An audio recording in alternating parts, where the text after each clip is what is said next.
자, 그리고 지금 하는 건 뭐냐면은 예상 모의고사 문제풀이입니다. 앞으로 이런 문제도 충분히 가능성이 있을 것이다. 그 얘기예요. 이건 기출문제 하는 게 아닙니다. 여러분들, 자, 요즘은 모든 학원에서도 기출문제, 문제풀이반을 꼭 하거든요.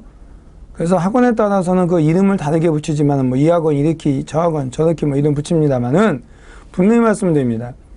여태까지 시험을 본 것이 수십 년 봤잖아요. 그죠? 그렇지만 너무 오래된 건 보지 마라. 그런 걸 말씀드립니다. 될 수 있으면은 최근에 나온 것부터 보는 게 좋습니다. 최근에 나온 것부터 이렇게 거꾸로 가는 게 좋습니다. 그러니까 왜 그러느냐면은 문제가 점점 지문을 이용하는 문제가 많다는 거죠. 그래서 여기 될 수 있는 지문을 많이 활용해 봤습니다. 그렇지만 내가 이제 얘기 한 80% 정도는 지문을 만들어 놓고 80% 한 20% 정도는 지문이 아닌 문제를 집어넣어 봤습니다. 그리고 이제 거의 끝부분에 가면은 거꾸로 지문이 아닌 문제를 또 좀 더 많이 늘릴까 이렇게 생각하고 있습니다. 그렇게 아시면 되겠습니다. 그리고 중복되는 문제는 거의 없을 겁니다. 그걸 다 조정을 해서 제가 만들고 이렇게 조합을 했으니까요. 자, 그래서 저번에 우리 사장님 그러시대요. 에듀피디라고 하는 걸 내가 보기에는 잘 될 수밖에 없어요, 이 회사가. 사장님이 뭐가 하냐 나한테 이 문제 하기 전에 바로 이번에는 지문을 좀 많이 좀 해달라고 그러더라고요. 일리가 있는 얘기예요. 여러분들 기출문제 한번 보십시오. 지문이 많죠. 지문 많습니다.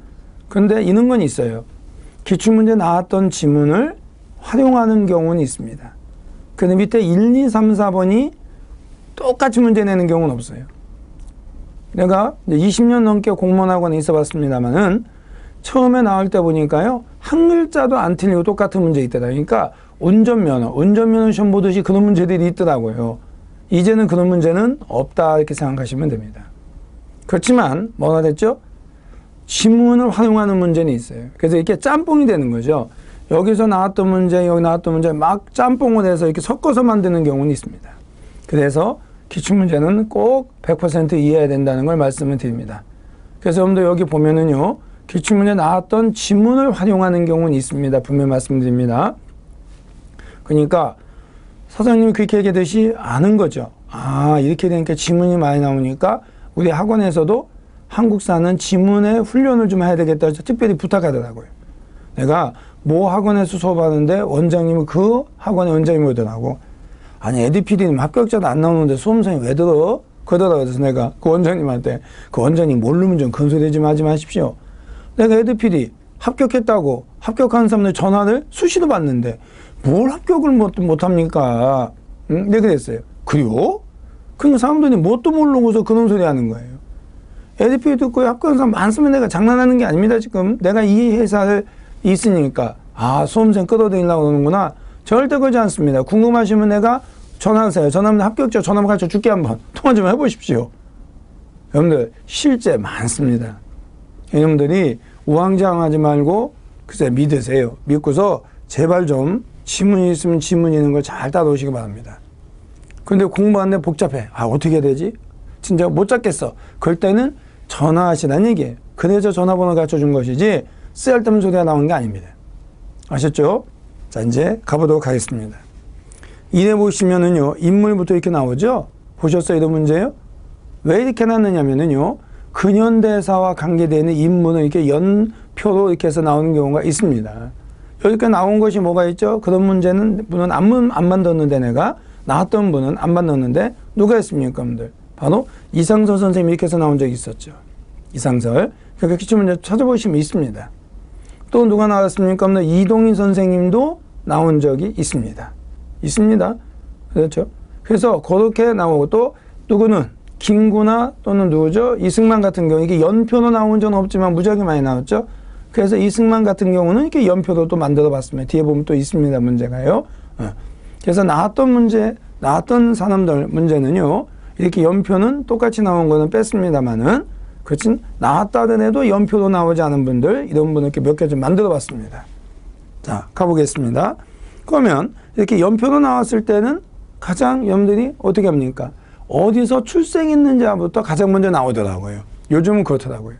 그러니까 첫 번째 보시면은 강서에서 출생. 뭐 평안도까지 모른다 하더라도 강서에 출생하셨다. 아마 평안도 강서에서 출생하신 분 중에서 안창호 선생님도 강서에서 출생하지 않으셨나 혹시?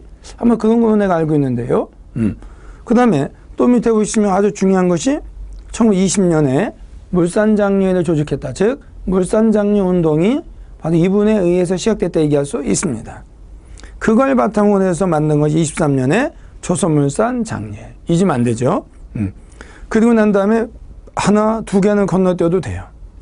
그리고 그 밑에 37년은요. 보세요. 동호회 사건에 연루돼 옥고를 치렀죠. 그때 같이 옥고를 치렀던 분이 안창호 선생이에요. 그리고 안창호 선생님은 그거로 인해서 결국은 후유증이 날까 해서 돌아가십니다. 그러니까 안창호 선생님은 동호회 사건과 관련된 결국은 돌아가십니다. 좀 전에 뭐가 됐습니까, 여러분들? 아마 안창호 선생님과 조만희 선생님이 내 생각에는 지역분이잖아요. 그러니까 아마 같은 활동을 많이 하셨던 것 같아요. 근데 부탁을 하는 것은 동호회 사건과 관련돼서 또 나왔을 때는 무조건 조만식, 무조건 안창호가 아니라 이렇게 중복되는 경우도 있으니까 다른 걸 이렇게 확인해서 골라야 되겠죠. 그 다음에 그 밑에 또 괜찮은 게 있죠. 해방된 이후에 자 어떻습니까? 평남 건국준비위원회를 조직했다 얘기할 수 있습니다. 옛날 기출문제예요. 평남 건국준비위원회 위원장이 누구냐? 조만희 선생님입니다.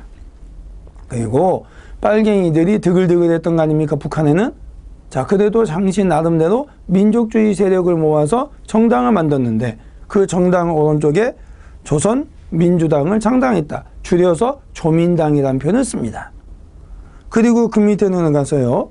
공산주의자들과 협력을 안 하십니다. 그래서 결국은 공산주의자들에게 체포하셔서 6.25 전쟁 때 공산당에게 살해당하신 것으로 추정을 하고 있습니다. 그게 이제 밑에 있는 것이죠. 그래서 살해되었다. 이게 되는 것이죠. 근데 엄밀히 따지면 이게 추정이 되고 있는 거죠, 사실은. 그렇지만 요즘 거의 정설처럼 되어 있기 때문에 그냥 살해되었다. 이런 표현을 썼습니다. 그러면은 위에 바르지 못한 거나 되어 있습니다. 그죠? 자, 1번 있습니까? 북조선 신민당을 창당하고 위원장이 되었다. 1번이 틀렸죠. 왜 그렇습니까? 북조선 신민당이라고 하는 것은 누가 만들었느냐면은 연안파가 만들었어요. 연안파. 연안파라고 하는 건 뭐 생각납니까, 여러분들? 조선 독립동맹 있죠. 조선 독립동맹. 이들이 중국의 연안이란 지역에 있었기 때문에 연안파라고 해요. 연안파. 여러분들 조선 건국동맹하면 큰일 납니다. 조선 건국동맹이라고 하는 것은 국내에서 여운형 등이 만든 것이 조선 건국동맹이고 조선 독립동맹이라고 하는 것은 누가? 자, 김두봉. 또 있으면은 김무정. 이런 분들에 의해서 중국의 바로 연안이라는 지역에서 만들어진 겁니다. 여기에 예하부대가 바로 뭘까요? 예하부대가 있으면은 조선의용군이라고 하는 게 있습니다. 조선의용군이라고 하는 건 예하부대죠. 조선의용대가 아니라 조선의용군입니다. 한 글자 틀립니다. 그래서 여러분들 또 생각해 둘 필요가 있겠죠. 자, 그러니까 답이 몇 번이 되겠습니까? 1번이죠. 자, 그 다음에 그 밑에 있습니까? 뭐로 되어 있어요? 자, 신탁 통치에 반대하다가 공산주의 세대에 구속되었다. 맞습니까? 그러다가 위에 1950년에 6.25 전쟁 때 살해당하신 것도 우리가 이해가 되는 것이죠. 됐습니까? 자, 그러면 신탁 통치를 반대했다는 얘기는 신탁 통치를 지지했던 게 공산주의자들이잖아요. 이분은 반대했으니까 공산주의자들과 협력하지 않았다 얘기할 수 있겠죠. 자, 김일성과 협력하지 않았다고 할 수 있겠죠. 그죠? 그 다음에 3번에 위에 보시면은 물산장려 운동에 대해서는 왜 많이 있죠? 자, 그런데 어디서? 평양에서 시작됐다. 맞습니다. 그래서 본래 이름이 뭐야 되겠습니까? 20년에 보면은 평양 물산장려회잖아요. 그죠? 평양에서. 그러니까 어떻게 보면은 3번 같은 문제는 너무 내가 쉽게 낸 것이죠. 쉽게 낸 거죠. 아니면은 위에 1920년 칸을 빼든지 했어야 되는 거지. 그죠? 그러니까 이런 건 여러분들 워낙 중요한 거기 때문에 그렇게 하나 집어넣었다 생각하시면 되고요. 4번 어떻습니까? 자산계급 민주주의 독립국가의 건설을 표방하였다. 어떻습니까? 맞습니다. 자, 이분은 자본주의. 그러니까 물산장려 운동도 자본가들이 했던 거거든요. 자본가들이. 그래서 조만희 선생님은 사회주의자가 아니에요. 그래서 무산계급이 아니라 자산계급 중심으로 살렸던 분입니다. 그럼 무산계급과 관계되는 건 누구예요? 농민과 노동자, 사회주의자다. 사회주의자 되니까 그들과 안 맞죠. 그래서 결국은 공산주의자들에게 체포돼서 6.25 전쟁 중에 빨갱이한테 사살당하신 거로 우리가 알고 있는 겁니다. 됐죠? 그러니까 답이 몇 번이 되겠습니까? 1번이 되죠. 자, 2번이 있습니까? 다음은 역사적 관점과 관련이 없는 거나 되어 있습니다. 거기서 특징해 보시면 마지막에 이렇게 되어 있죠, 여러분들. 역사는 역사가와 사실이 상호작용하는 끊임없는 대화이다. 자, 그럼 누가 되겠습니까? 카가 되죠, 카. 자, 우리가 역사 관점을 얘기할 때에는 카라고 하는 사람이 나오면 주관적 측면이고 랑케라고 하는 사람이 나오면 객관적 측면일 가능성이 높죠? 그렇게 하시면 되는 거죠. 그러면 우리 입장에서 본다고 한다면은 뭐가 있습니까? 민족주의 사학이라든지 사회경제 사학이라든지 이런 것들은 주관적 측면과 관계가 있고요. 그 다음에 이병도가 중심이 되는 실증사학은 실증사학이라고 하는 것은 어떻습니까? 객관적인 입장이나 얘기할 수가 있겠죠. 기억하실 거라 믿습니다. 자, 그러면 1번. 자, 모든 역사 이렇게만 본다면 모든 것을 역사로 본다고 한다면은 객관적 측면이지만 그게 아니라 오른쪽에 현재 관점에서 보아야 된다. 그러니까 모든 역사는 현재 역사이다. 즉 현재 입장에서 과거를 평가해야 된다는 거예요. 그러면 현재 살고 있는 사람의 주관에 따라서 예를 들어서 뭐라고 되는 겁니까? 지금 박근혜 대통령은 자기 아버지를 좋게 평가하려고 국정교과서 만든다고 하는 이런 얘기도 듣는 거 아니겠습니까, 여러분들? 자, 그러면 그전에 뭐라 했어요? 그전 노무현 대통령이 그랬나요? 박근혜 대통령 뭐라 했습니까? 독재자의 딸이 대통령이 된다면은 세계 웃음거리가 된다 이런 식의 말씀하셨죠? 그러니까 노무현 대통령 입장에서는 박정희 대통령은 독재자, 나쁜 사람이야. 그런데 박근혜 대통령 입장에서는 아버지야. 그럼 우리 아버지는 이 나라를 경제 발전을 시킨 경제 부흥의 아버지야. 무슨 얘기하는 겁니까? 현재 입장에서 해석하고 있잖아요, 과거들이요. 그럼 누가 되는 거야? 노무현의 주관, 박근혜의 주관, 자기의 주관이 반영되어 있죠. 그래서 역사를 현재 관점에서 본다고 하는 것은 주관적 측면과 관계되는 게 맞습니다. 두 번째 있습니까? 역사가는 자신을 숨긴대. 역사가는 자기 자신을 숨기고, 그죠? 그건 자기 숨긴다니까 주관적인 걸 숨긴다는 얘기죠. 그러니까 객관적 측면이다. 이것이 랑케의 역사관의, 자, 랑케가 한 얘기지 않습니까? 랑케의 역사관과 관계되어 얘기할 수 있겠죠. 3번 어떻습니까? 옆에 보시면은 조사되어 기록된 과거. 누가? 역사가가 스스로 조사를 한다. 조사를 해서 버릴 건 버리고 취합할 건 취합하고 됐습니까? 아하, 역사가의 주관이 반영되어 있구나 하는 걸 알 수가 있다는 얘기죠. 그 다음에 4번 있습니까? 역사는 과거 사실 중에서 선별된 것이야. 누가? 바로 역사가가 자기의 주관을 반영시켜서 선별하는 거지. 필요한 것만이야. 됐죠? 그러니까 관련이 없는 거니까요. 2번이 객관적 측면이니까 답이 2번이 되겠죠. 자, 3번 어떻습니까? 다음 저서들의 진위는 공통점을 받은 거나 되어 있는데요. 어떻습니까? 여기서 사실 함정이라고 한다면 마지막에 있는 동국동감이 함정이에요. 만약에 동국동감이라고 하는 거 딱 있으면 사람들이 뭘 얘기하느냐면은 고조선의 바로 뭐가? 건국설화. 즉 건국 이야기. 곰과 호랑이가. 이걸 여러분들 착각한다고요. 근데 수업할 때 조심하라 그랬잖아요. 뭐냐? 이렇게 조심하라 그랬죠? 자, 고조선 내지는 단군, 고조선에 대한 기록. 고조선에 대한 기록 문헌이 있다. 자, 됐습니까, 여러분들? 고조선에 대한 기록 문헌이 있다. 됐습니까, 여러분들? 엄청나게 많다. 그 중에서 뭐가 있습니까? 자, 단군 신화, 단군 이야기, 단군 신화의 기록 문헌이라 얘기할 수 있습니다. 단군 신화의 기록 문헌이다. 혼동하지 않았으면 좋겠습니다. 자, 단군 조선이라네. 단군 신화의 기록 문헌에 얘기할 수 있습니다. 조심조심. 자, 고조선이라고 하는 얘기는 어떻습니까? 고조선 특산문이라든지 팔조법이라든지 이런 것만 기록되어 있어도 고조선에 대한 기록이라 얘기할 수 있겠죠. 그렇지만 팔조법은 뭐가 아닙니까? 단군 신화가 아니잖아요. 팔조법 뭐가 되어 있습니까? 바로 사람을 죽인 자는 죽인다 이렇게 되어 있죠. 탄군신화는 뭐라고요? 곰과 호랑이가 마늘 먹고 쑥 먹고 이런 얘기가 있어야 되는 거잖아요. 근데 여러분들 그렇게 생각 안 한다는 거죠. 그냥 팔조법만 나와도 단군신하고 말이 됩니까? 여러분들? 어떻게 팔조법하고 단군신화가 같습니까? 통틀어서 고조선이라고 하는 거 얘기할 수는 있지만은 단군신화 팔조법은 다르지 않습니까? 그런 걸 여러분들 좀 생각해 둘 필요 있다는 얘기예요. 그러면 거기에서 어떻게 되어 있습니까? 마지막에 동국통감은 여기에는 들어가지만 어디는 안 들어간다? 단군 신화의 기록문에는 들어가지 않습니다. 동국통감은 뭐가 되어 있느냐면은 옛날에 조선이 있었는데 그 조선이 고조선 얘기하는 거예요. 조선은 두 개예요. 단군 할아버지 조선이 있고 이성기 조선이 있고 옛날에 조선이 있었는데 그럼 고조선 얘기하는 거거든요. 거긴 그것은 단군 한검이 건국했다 이렇게 돼 있어요. 그러니까 곰과 호랑이 얘기가 없이 건국됐다는 얘기가 있어요. 근데 나머지는 어떻습니까? 곰과 호랑이가 마늘 먹고 쑥 먹고 거시기해서 어떻게 해서 바로 단군 한검이 고조선을 건국했다. 그러니까 단군 신화까지 기록되어 있으면서 건국 얘기가 있는 것이 있고 단군 신화 없으면서 건국 얘기가 있는 것이 있습니다. 그 중에서 마지막에 동국통감은 뭐는 단군 신화는 없지만 단군 한검이 건국했다는 기록은 있습니다. 나머지 책들은 다 어떻습니까? 거기는 단군 신화도 나오고 바로 모두 단군 할아버지 건국했다는 얘기도 나옵니다. 자, 그러면 1번에 보시면 어떻습니까?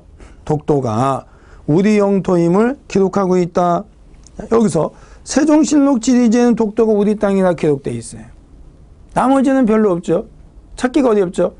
그러면 독도가 우리 땅에 기록되어 있는 책은 대표적인 것이 삼국사기. 삼국유사가 아니라 삼국사기. 세종실록 지리지. 됐습니까? 등을 포함해서 다른 책에는 많이 있지만 여기 책에는 글쎄요. 세종실록 지리지 정도 있을 것 같은데요. 2번 어떻습니까? 고조선을 세력범위할 수 있다. 이게 중요한 건데요. 이것은 세력범위는 책으로 하는 게 아니죠. 유물로 하는 거죠. 대표적인 게 뭐가 있습니까? 비파형 동검이라고 하는 것과 탁자식 고인돌. 비파형 동검이 있고 탁자식 고인돌이라고 하는 게 있습니다. 아셨습니까? 비파형 동검과 탁자식 고인돌 좀 기억해 두실 필요 있죠.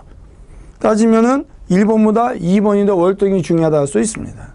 그러나 답은 그게 아니죠. 몇 번입니까? 3번. 분명히 고조선 건국에 대한 기록이 있습니다. 분명히 내가 단군 신화 얘기 안 했습니다. 단군 신화는 뭐라고 하느냐? 단군 이야기, 건국 이야기, 이야기자가 들어가는 단군 신화 얘기하는 거죠. 여긴 분명히 고조 건국에 대한 기록이 있다 그랬지 단군 신화가 있다 하지 않았습니다. 단군 이야기가 기록되어 있다 하지 않았습니다. 혼동하지 않기 바라면 답은 3번이고요. 4번은 유교적이다. 말이 안 맞죠? 글쎄요. 내 생각에는 유교적이라고 한다면은 필요한 것도 재원기도 유교적이고 유교적인 면도 있긴 있지만은 삼국유사는 절대 유교적일 수가 없겠죠. 삼국유사는 이런 스님이 있었는데 어떻게 유교적이겠습니까? 불교적이죠. 그죠? 그러니까 타는 거 몰라도 일단 그 자체가 안 맞죠. 갑니다. 자, 다음에 4번에 있습니다. 4번. 다음에 밑줄친 고려 대왕에 대한 설명으로 틀린 거나 되어 있는데요.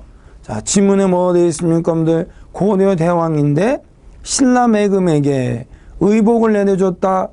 마지막에 동의매금이다. 그런 게 이제 특징이 되는 거 아니겠습니까? 여러분들 고려 대왕이니까 아하 왕건의 고려구나. 절단나지요. 왜 그렇습니까? 여러분들 아시겠지만은 고구려는 고구려라고 하는 표현도 썼지만 고려라고 하는 표현도 썼습니다. 또 고려란 얘기가 나오려면은 신라란 얘기가 나오면 안 되잖아요. 그러니까 이것은 고구려 얘기하는 거구나. 뭘 얘기하는 겁니까? 신라매금, 신라왕에게. 됐죠? 그 다음에 동의매금, 신라매금에게, 동의매금에게. 아하, 바로 이 비석에는 신라를 동이라고 써놨구나. 신라왕을 매금이라고 했구나. 신라왕에게 바로 고구려 왕이 의복을 선물 줬구나. 됐습니까? 그러면 신라는 동쪽에 오랑캐 동이니까 다른 말 바꾼다면은 고구려 중심의 세계관이 반영되어 있구나. 그죠? 이런 걸 알 수 있는 겁니다. 그럼 이건 분명히 고구려 비석인 같은데, 고구려 비석이라고 한다면은 광개토대왕릉비가 있고 중원 고구려비가 있겠죠. 잘 생각해 보십시오, 여러분들. 그럼 그 중에 뭐 하나겠죠? 고구려 비석이 또 얼마 전에 발견된 게 있지만은 그건 아직까지는 교과서 나오지 않게 신경 쓰지 말고, 고구려 비석은 여러 개 있는데 그 중에 국내에 있는 비석은 충주 고구려비밖에 없다. 광개토대왕릉비도 압록강 넘어 있죠, 여러분들. 자, 그 옛날에는 중원 고구려비라고 하는 표현을 많이 썼는데 요즘은 중원 고구려비가 아니라 충주 고구려비라는 표현을 씁니다. 그러니까 여러분들이 시험번호 가면은 충주나 중원이나 같은 거니까 충주, 중원. 자, 왜 그렇습니까? 행정구역에 변화가 있는 거죠. 행정구역이. 됐습니다. 옛날에는 이제 중원군이었다가 충주시하고 통합되니까 이제 충주 고구려비 이런 표현을 쓰죠. 그러니까 충주 고구려비 한다고 해서 중원 고구려비 한다고 해서 틀린 것이 아닙니다. 같은 겁니다. 됐죠? 다른 것이 아니고 같은 거니까 그렇게 알아두시면 되고. 자, 뭐나 됐죠, 여러분들? 신라를 바로 동이라고 했다. 신라왕을 매금이라고 했다. 그들에게 의복의 선물을 줬다. 고구려 중심의 세계관을 반영하고 있다. 이것은 중원 고구려비와 관계가 있지요. 그러면 충주, 중원 고구려비니까 장수왕과 관계됐다 얘기할 수 있겠죠? 그러니까 지문은 장수왕과 관계가 있겠죠. 됐습니까? 만약에 광개토대왕릉비라고 한다면 광개토대왕릉비는 바로 장수왕이 아버지 업적을 기록한 거죠. 비석에 왕의 이름이 들어있으면은 그 왕이 맞는 것이 아닙니다. 그러니까 광개토대왕릉비 그러면 광개토대왕이 맞는 게 아니라고요. 다음에 왕이 맞는 거죠. 왜? 왕의 이름을 죽고 난 다음에 다음에 왕이 업적과 상황을 보고 정하는 거예요. 알았습니까? 요거는 중원 고구려비니까 장수왕과 관계되어 있다. 1번 어떻습니까? 광개토대왕의 정복 활동을 기록한 비석을 만들었다. 광개토대왕은 장수왕의 아버지니까 뭐로 되는 겁니까? 부왕. 여기서 부는 아버지 부자 얘기하는 거겠죠? 부왕의 정복 활동을 정말 기록한 비석을 만들었다. 맞죠? 근데 부왕은 또 있어요. 아버지니까 누구 입장에 다 뭐 자기 아버지 부왕이겠죠. 근데 옛날에 고조선에도 보면은 부왕 준왕이니까 그 부왕은 이름이 부왕이고요. 알았습니까? 여기서는 아버지. 그러니까 광개토대왕릉 비를 만들었죠. 부왕의 업적을 기록한 비석 만들었고 그러면 장수왕이 맞겠죠. 2번에 흥안령 일대 초원지대를 장악했다. 됐습니까? 장수왕 맞죠? 3번 어떻습니까? 보니까 부연을 복속했네. 고구려 최대 영토 확보했네. 그럼 누구예요? 문자왕. 문자왕을 다른 말로 뭐라고 하죠? 문자명왕. 문자왕이라고도 하고 문자명왕이라고도 하지요. 됐습니까? 그 다음에 4번을 보시면은 안압궁을 세웠다. 그렇죠. 평양에다가 안압궁을 세웠죠. 평양과 개성은 상당히 괜찮은 거니까 알아둘 필요 있습니다. 개성은 고려의 수도로서 개성에다 만든 것은 바로 고려시대 때 개성에 만든 궁궐은 뭐였습니까? 만월대. 만월대라고 하는 것이 있고 평양에다는 장수왕이 만든 안압궁이라는 것이 있습니다.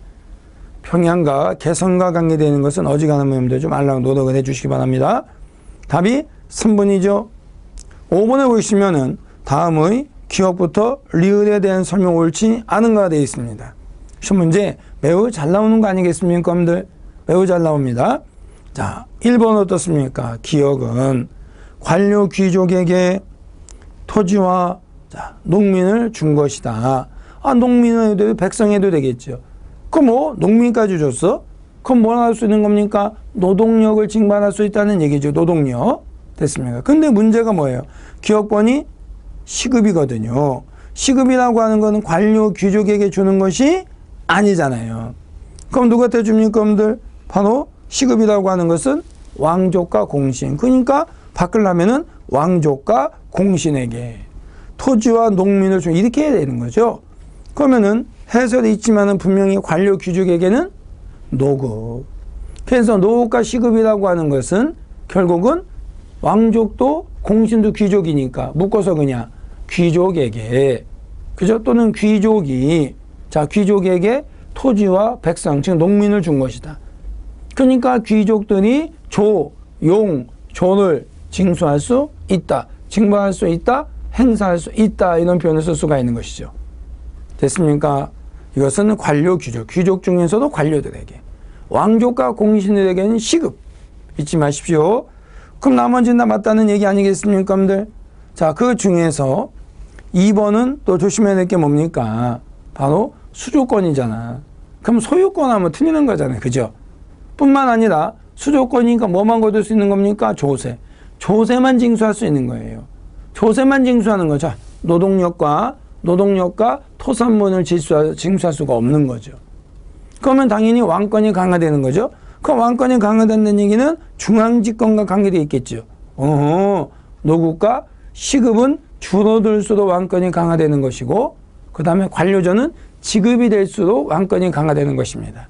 그런 관계 하나 두시고, 4번에 보시면은 리을에 다시 노급을 주었다 됐는데 뭐였습니까? 노급이 부활됐다는 얘기죠. 근데 국학상에게도 지급했다 이렇게 되어 있습니다. 그럼 무슨 얘기냐? 노급은 관료 귀족에게 주는데 국학생에게도 준대요. 근데 처음부터 국학생에게 준 것이 아닙니다. 부활되고 난 다음에 일정 기간 지나서, 그 노급이 부활되면은 뭐 곧바로는 아니지만 일정 기간 지나면은 뭘 준다고요? 바로 국학생에게도 노급을 지급했다 이렇게 얘기할 수 있습니다. 됐죠? 그 다음에 6번에 보시면은 다음에 글을 지은 인물에 대한 설명을 받은 것인데요. 자, 특징이 역시 또 황, 장미, 할미꽃 요게 맥이죠. 그럼 여러분도 뭐 기억납니까? 분명히 또 말씀드리는데 내가 해설을 보면은요, 그 지문의 사료에 중요한 것을 내가 써놨어요. 이렇게. 그럼 그 글자가 나오면은 찍어란 얘기죠. 이해되셨습니까? 그러니까 해설 여러분들이 꼼꼼히 한번 보세요.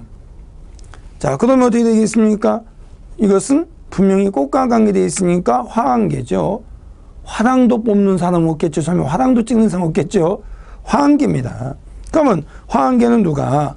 설총이 신문왕에게 바로 지어서 준 거지 않습니까? 근데 즉 신문왕이니까 신라 중대지 않습니까? 아하, 신라 중대의 왕권 강화와 관계되어 있다 얘기할 수 있습니다. 화환계는 설총이 지은 건데요, 신라 중대의 왕권 강화와 관계되어 있다 얘기할 수 있습니다. 아셨습니까? 자, 그러면 나머지 좀 간단하죠. 첫 번째 답서된 써 있는 거 보니까 강수. 두 번째 주체적 얘기 나왔으니까 김대문. 그 다음에 자 4번 어떻습니까, 여러분들? 거기에 진성여와 개혁안 10여조 최치원. 그럼 답이 3번이네. 왜 그럴까요? 설총의 아버지가 원효요. 아버지는 스님인데 아들내미는 유학자야. 그래서 신라가 불교시대에서 유교시대로 넘어가고 있다는 걸 볼 수 있다는 얘기입니다. 자, 그럼 지금 얘기한 분들 있잖아요. 쭉 1, 2, 3, 4. 어떻습니까? 신분이 한 분만 특이하죠. 나머지는 다 육도품인데 김대문만 진골입니다. 김대문만 진골입니다. 그러면 통일신라 시대 때 유학에 관심이 있었던 사람은, 학문에 관심이 있었던 사람들은, 문학에 관심이 있었던 사람들은 대부분 육도품이었는데 가끔 진골도 있다. 그래서 신라 중대 때예요. 통일신라 시대예요. 뭐 중대도 뭐 이렇게 크게 봐서 통일시대도 되는 거죠. 통일신라 시대 때 학문이나 종교얘기 나왔을 때요. 됐습니까, 여러분들? 김대문 빼놓고는 거의 다가 육도품을 보시면 돼요. 김대문은 진골.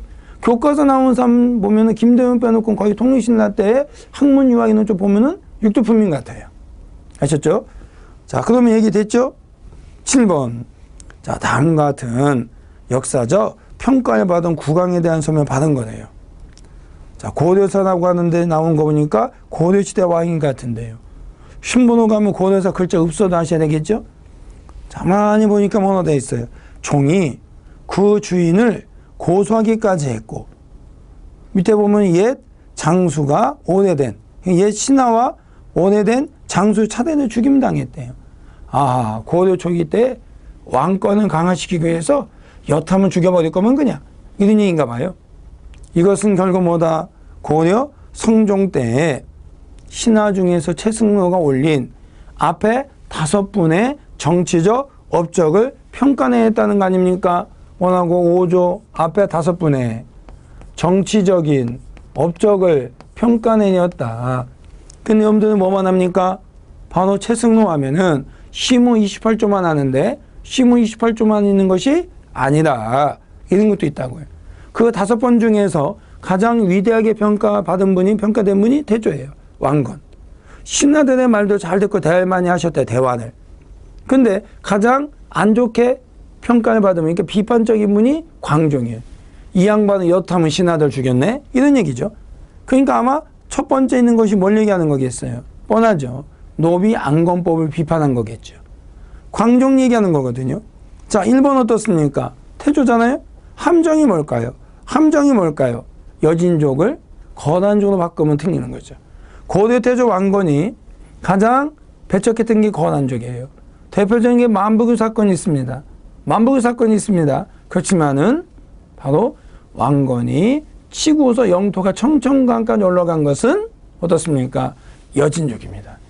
그래서 만복의 사건 등 거란족을 가장 배척했지만은 태조 때는 거란족과는 무력 충돌이 없고 여진족을 치고 국경선이 청천강에 올라갔다. 이렇게 얘기할 수 있겠죠.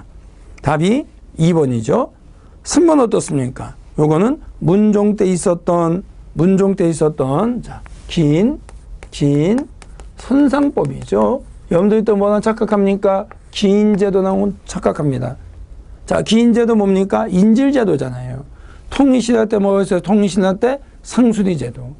통일신라 때 상수리제도가 됐습니까? 고려 태조 때 와서 기인제도로 변화돼서 실시가 되는데, 자, 자기의 아들이나 동생을 중앙의 인질로 잡아다 놔야 되는데, 문종 때는 뭐가 됐습니까? 아들이나 동생이 친척이 아니어도 된다는 거예요. 됐습니까? 그걸 기인 선상법이라고 하죠. 그런데 기인이 있으니까 그냥 기인제도 태조 큰일 납니다. 그러니까 기인제도는 많이 나왔는데 기인 선상법은 별로 나온 적이 없어요. 그러니까 기출문제를 풀어보면은요, 기인제도 여러 번 나올 거라고요.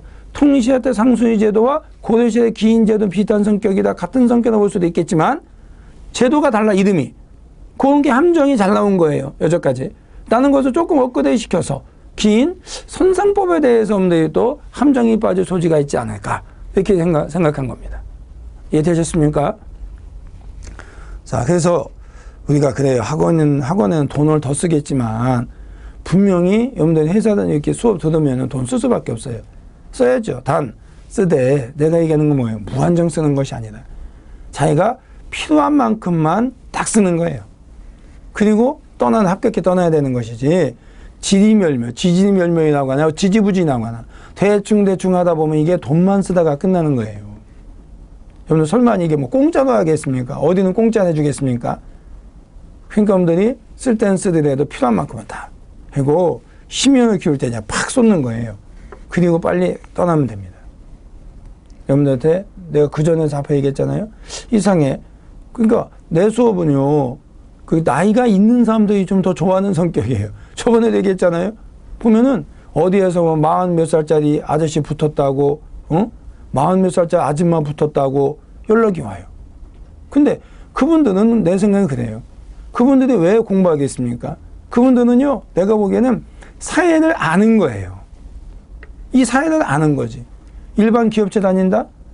큰 기업이, 튼튼한 기업이나 하더라도 솔직히 얘기해서 친척이라든지 이렇게 되지 않으면 능력이 있어도 글쎄요, 끝까지 올라가기가 쉽지가 않죠. 또 이사를 했다 하더라도 누가 그러대? 이사 시켜놓고 난 다음에 2년 만에 뭐 자른다는 이런 회사도 많다네요. 그래서 사실은 그래. 공무원이라고 하는 게 신분적 안정은 옛날보다는 덜하다 하더라도 다른 직종보다 그래도 좀 낫죠. 사실 너무나 공무원만 좋아해서 현실을 계속 안이하다 보면은 사회가 발전이 안 한다고 나도 알긴 알아요. 압니다, 나도 그런 걸. 그렇지만 개인적으로만 생각할 때라면은 아무래도 여러분 생각해 보세요. 일단 안정적이어야지 뭐가 되든 말든지 이렇게 생각할 거 아닙니까? 당연한 거예요. 나도 마찬가지예요. 우리 자식들한테 야, 사회는 진취적인 사람이 있어야지만이 변화되는 거고 되는 거야, 이렇게 얘기하면서도 가만 생각해 보면 아유, 이놈들이 그렇게 고생하는 건 좀 그렇다. 그 공무원 돼서 그냥 어떻게 좀 일반 기업체보다는 편히 좀 했으면, 이런 생각을 해서 근데 또 가끔 또 이런 얘기예요. 그 나도 이율배반적인 얘기를 하는 거예요, 사실. 응? 그렇지만 여러분들은 안 그럴 것 같습니까? 여러분이 나중에 자식 보면 그래요. 사회는 누가 열심히 해야 돼. 그러면서 내 자식은 편하게 가길 원하는 게 거의 뭐 아닌 사람도 있지만 거의 대부분의 사람들 마음 아닐까요? 그러니까 연세 있는 분들 연세는 좀 표현은 좀 이상한가? 나이가 있는 사람들이 공부하는 사람 보면은요, 그 사람들은 더 느끼는 거죠. 사회적인 걸. 그러니까 그런 사람들은 죽기 살기 나는 사람들이 좀 있나 봐요. 더 죽기 살기 나나 봐. 그러니까 많이 붙어요. 그 전화 오는 사람 보면은요, 특징이 있습니다. 아주, 톤이 커져. 기쁘니까. 응? 그러니까 전화 받아보면, 아, 이 사람 붙었구나. 하는 걸 알 수 있을 것 같아. 목소리 자체가. 얘기하기 전에도. 근데 전화 왔는데 거의 죽어가. 이건 떨어진 거야. 할 것 같더라. 그러니까 이게 사람이 붙으면은 얼마나 기분 좋겠습니까? 아, 나는 한 거서 또 내 자식이 붙었다. 나 자랑할 것 같아요. 나 어디가 자식 자는 거 하는 사람 잘 아닌데 내 자식 뭐 990 붙었다. 나 자랑할 것 같아. 내가 우리 원에 내 새끼 붙어서 좀 할 것 같더라고요. 그러니까 나도 목소리 커지겠지. 내 새끼 붙으면. 근데 본인이 붙었으니 얼마나 행복하겠습니까? 갑니다. 그러니까 그때 좀 얘기했듯이 안 한다는 게 아니에요. 조금 더 심혈을 기울이되, 그러니까 적극적으로 돈 안 쓸 수도 없잖아요. 쓰긴 쓰되 필요만큼은 탁 쓰고 죽기 살기로 하면 되는 거예요. 그래서 시간이 될 때 이상한 거 있으면 부담 갖지 마세요. 근데 부담 갖지 말랬는데 왜 자꾸 부담 가서 전화를 뭐 어떤 사람 무서워서 못 하겠어요. 뭘 무서워? 내 죽입니까? 전화에다가 누가 팍 찌릅니까? 그런 거 신경 쓰지 마시고요. 전화하세요. 그 내가 가끔 전화 오면 이제 이상한 소리 하면 소리 지르거든요. 그럼 성격 차이가 나. 소리 지르면 아, 내가 이게 정신 차리라고 이렇게 정신 차리라고 우스게 하는 얘기 나면 그 사람도 웃어요. 그런 사람이 있어요. 근데 어떤 사람 소리 지르면 끊어. 아니, 내가 미워서 그럽니까? 얼굴 보이지도 않는데. 그래서 좀 열심히 해서 농반 진반식으로 하면서 이렇게 얘기하는 거 상담도 그렇게 합니다. 어떤 때는 상담하는데 기가 죽은 사람이 손에 소리 꽥 지를 때도 있거든요. 그럼 그 사람이 놀래죠. 미워서는 아닙니다, 절대. 그러니까 오해하지 마시고요. 웃으세요. 미운 거 아닙니다. 자, 갑니다. 자, 그럼 여기서 됐죠, 여러분들? 그럼 이제 7번에 4번 얘기하는 거, 그거 뭘 얘기하는 거죠? 억울하게 노비가 해방시켜줬더니 얘가 좀 싸가지가 없어. 원상복귀시키는 거예요. 또 한천법이니까 성종이 되겠죠. 답이 몇 번입니까? 2번이죠. 이해 되셨습니까? 그 다음에 8번에 보시면은 이 인물 얘기가 나왔는데요. 어떤 게 있죠? 두 번째 줄 정도 있나요? 이게 편집이 되다 보면 뭐 줄은 좀 바뀔 수 있겠습니다만은 옆에 장상이 어찌 씨가 따로 있으랴. 요게 맥이잖아요. 그죠? 또 여러분들한테 부탁하고 있는 게 함정에 빠질 소지가 있는 게 있더라고요. 뭐냐? 거기 보면 이런 게 있어요. 3만으로 하여금 천민이 없게 하면. 그죠? 근데 3만 거니까 여러분들이 뭘 한다는 거예요? 마음 변화 진화인 줄 알아. 이게 아니죠. 상징적으로 하는 얘기, 상징적으로. 우리 대한민국은 어떻습니까? 어떤 사람은 대한민국, 우리 조선 사람은 이렇게 하잖아. 아, 지금 대한민국인데 왜 조선 사람이요? 상징적으로. 아, 그래서 고려시대 사람들도 상징적으로 고려는 뭐라고 했다? 아, 사만이라 했구나. 알았습니까? 그게 되는 거죠. 이거 고려시대 때 두고 만적과 관계될 때 얘기할 수 있습니다. 여기서는 사만이 맥이 되는 게 아니죠. 함정이 빠질까봐. 맥은 장상이 어찌 씨가 따로 있으냐. 장군이나 재상이 어찌 씨가 따로 있느냐. 우리도 정권 잡으면은 장군이 될 수 있다. 재상이 될 수 있다. 그 얘기죠. 그럼 고은의 무신정권 때 만적과 관계되는 것으로서 신분의 반과 정권 탈취 시도와 관계될 때 얘기할 수가 있겠지요. 됐습니까? 1번 누가 되겠습니까? 최후. 시험 문제 어떻게 나왔습니까, 여러분들? 주민을 산성과 육지로 들어가게 하였다. 기출문제죠. 땡. 근데 그것도 맞다운 선생님 때 육지가 아니고 섬. 강화도가 섬이지 육지입니까? 이건 최후. 2번은 누굴 얘기하겠습니까, 여러분들? 망이. 망소이 쓸 줄 알죠? 망이 점 찍고 망소이 형제분입니다. 다른 말로 공주 명확소의 봉기라고 얘기하죠. 그 다음에 3번 있습니까, 여러분들? 그건 삼국의 부흥을 표방했습니까? 고려 왕조의 질서를 부정하는 거죠. 옛날로 돌아가자는 얘기죠. 고구려 부흥운동 최광소의 봉기, 백제의 부흥운동 이연연의 봉기, 신라의 부흥운동 김삼 효심의 봉기. 그죠? 자, 그러면 이제 답은 몇 번입니까? 4번. 왜? 형평운동은 백정들에 의한 신분해방 운동이라 볼 수 있겠죠. 오호, 갑오개혁 때 신분제도는 폐지는 됐지만 법적으로 폐지된 거거든요. 현실적인 차별이 남아 있었거든. 그 일제강점기 때 새로운 호적을 만드는데 백정을 도안이다. 지금 도살장이라 그러죠? 도살장, 도안. 그 듯이 소대이 잡는 분의 백정이라는 표현만 안 쓰고 도안이라는 표현을 썼어요. 그리고 거기다 붉은 점을 찍었어요. 이렇게. 그래서 차별하는 거예요. 그러니까 법적으로 해방됐지만 실질적으로 차별이 있는 거야. 그것을 벗어나려고 했던 운동이기 때문에 바로 형평운동은 일제강점기 진조에 시작이 됐는데 진조에 시작됐는데요. 알았습니까? 그래서 신문해방적인 면이 있으니까 형평운동과 만적의 봉기는 비슷하다 이해할 수 있겠죠. 답이 4번이죠. 자, 9번이 있습니다. 고려시대의 법률과 풍속에 대해 틀린 건데요. 1번은 별로 중요한 거 아니에요. 책이 있기 때문에 구색을 맞히는 거지 별로 아니고요. 2번은 함정이 나올 수 있는 것이 뭐냐? 당뇨를 시행하였다면 틀려요. 당뇨는 당나라 법률이잖아요. 그죠? 당뇨를 참고하여 만든 법률을 시행했다. 조심하시고, 또 하나 이렇게 당뇨를 참고한 법률이 있으니까 성문법이죠. 근데 성문법, 관습법이 있는데 뭘 더 중시했다? 관습법을 더 중시했다. 그 얘기죠. 3번은 왜 틀렸습니까? 친족 간의 혼인, 다른 말 근친혼, 가까운 사람이 결혼한다. 그것은 어디서 성행했느냐면은 왕실. 근데 여러분들 머릿속에 뭐가 있습니까? 아, 이자겸만 기억나. 이자겸은 문벌 귀족인데 근친혼 했는데 그거는 특이한 상황이고 됐습니까? 동성 간의 혼인, 즉 친족 간의 혼인, 근친혼은 왕실에서 성행했던 거예요. 중기 이후에 금령을 내렸는데도 지속됐지요.